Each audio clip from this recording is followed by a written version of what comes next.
Welcome to Berber History and Tradition. Today we revisit a date that burned itself into Algeria's collective memory. October 1988.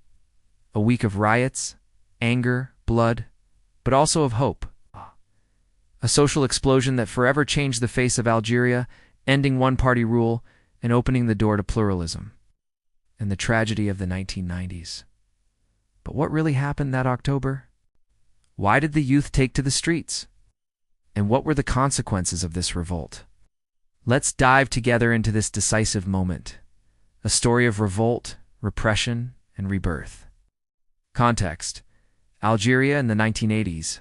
By the late 1970s, Algeria lived under an authoritarian regime dominated by the National Liberation Front, FLN, the heir of the Independence War.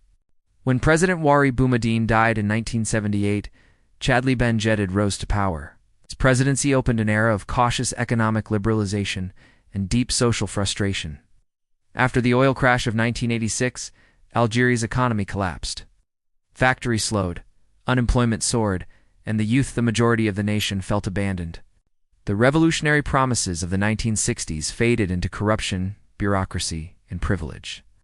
In the overcrowded neighborhoods of Algiers, Oran Constantine, and Tizi Ouzou, despair grew. No jobs, no housing, no future. A generation without hope. The volcano was rumbling, and it was about to erupt. The first sparks.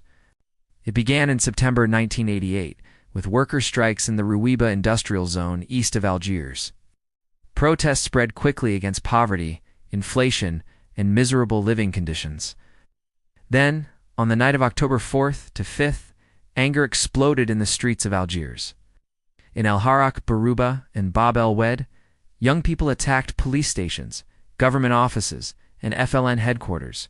It was a spontaneous uprising. No leaders, no parties, no slogans. Just a generation shouting its rage and despair. Within days, the movement spread to Annaba, Oran, Constantine, Tizi Ouzou, and Bija. Everywhere, protests, fires, slogans against the regime. The repression, the regime panicked. October 6th, President Chadli Ben Jedid declared martial law. The army entered Algiers under General Khalid Nezer. Tanks rolled into working-class districts. Gunfire echoed through the night. Young men fell, often shot at close range. Witnesses spoke of torture, mass arrests, and over 500 dead, though the official toll claimed 159 victims. For the first time, Algerians faced the full violence of their own state. Political and religious reactions. Soon, various forces tried to interpret the revolt. Islamists, led by Ali Ben Haj, Abbasi Madani, and Ahmed Sonnoun, emerged as new voices of protest. They demanded the end of martial law, the release of prisoners, and a return to moral values. At the same time, lawyers, journalists, students, figures like Hassan et Ahmed and Ahmed Ben Bella denounced the repression and called for reform. October 1988 became both a national crisis and the beginning of Algeria's democratic awakening. Reforms and the birth of pluralism under popular pressure, Ben Jedid conceded to change. In February 1989, a new constitution was adopted. The FLN's monopoly was abolished. Political pluralism was recognized. Freedom of speech and association were guaranteed. For the first time since independence, Algeria opened to democracy. New parties appeared: the Islamic Salvation, Front FIS, FFS, RCD, and others. A free press emerged, and public debate flourished. But the newfound freedom also revealed deep divisions. The Black Decade by 1990, tensions resurfaced. The FIS won local and parliamentary elections, which the army later canceled in 1992. Civil war followed the Black Decade, killing over 200,000 people. What began in 1988 as a cry for freedom ended in blood and silence. Memory and legacy today, October 1988 remains an open wound. For some, it marks the birth of Algerian democracy.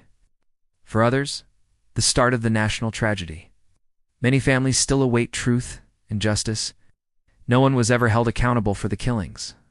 Yet without the courage of that youth, there might never have been freedom of the press, political pluralism, or public debate in Algeria.